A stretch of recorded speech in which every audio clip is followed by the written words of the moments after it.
Hey everyone. So a user asked me how to remove team-based workspaces from his Nextbase Ultimate project. So his requirement is that he's trying to build a SaaS which is pretty minimal in feature set when it comes to workspaces. So he doesn't really require the ability to add or invite users to workspaces.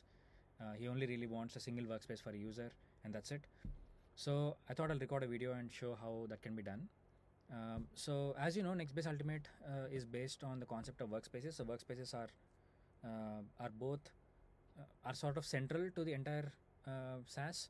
So all the projects created, all the entities that a user, all the actions that a user can take are tied to the workspace and not to the user.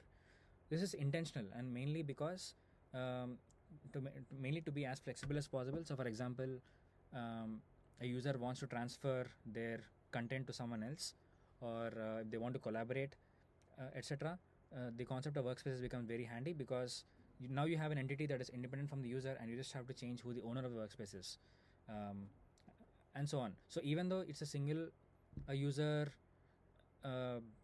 workspace, we still want to work with the concept of workspaces, but the UI will probably not show any workspace related URLs or any text saying that okay, this is your workspace and so on. So to do that, you don't have to really touch anything in the Superbase migrations folder.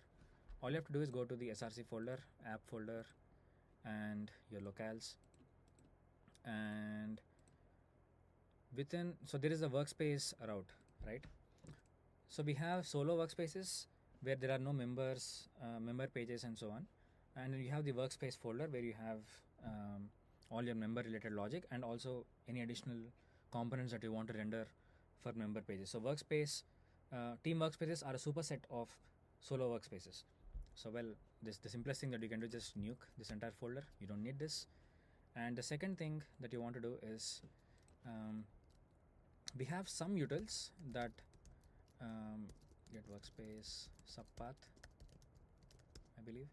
So we have this util, and this util helps users navigate across workspaces without really focusing on whether this workspace is solo workspace or team workspace, mainly because the URL schema is different.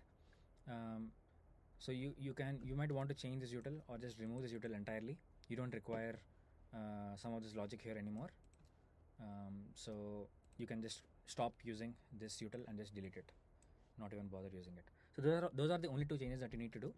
Actually, there's a third one, and that is the ability to create workspaces.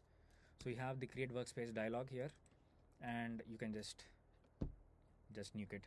You don't need to use this anymore, right? So that's all there is. The moment a user signs up to your app, a workspace is already created for them. And finally, the only thing that you need to do is just disallow creating new workspaces and just remove all the routes that are related to these team workspaces. That's it.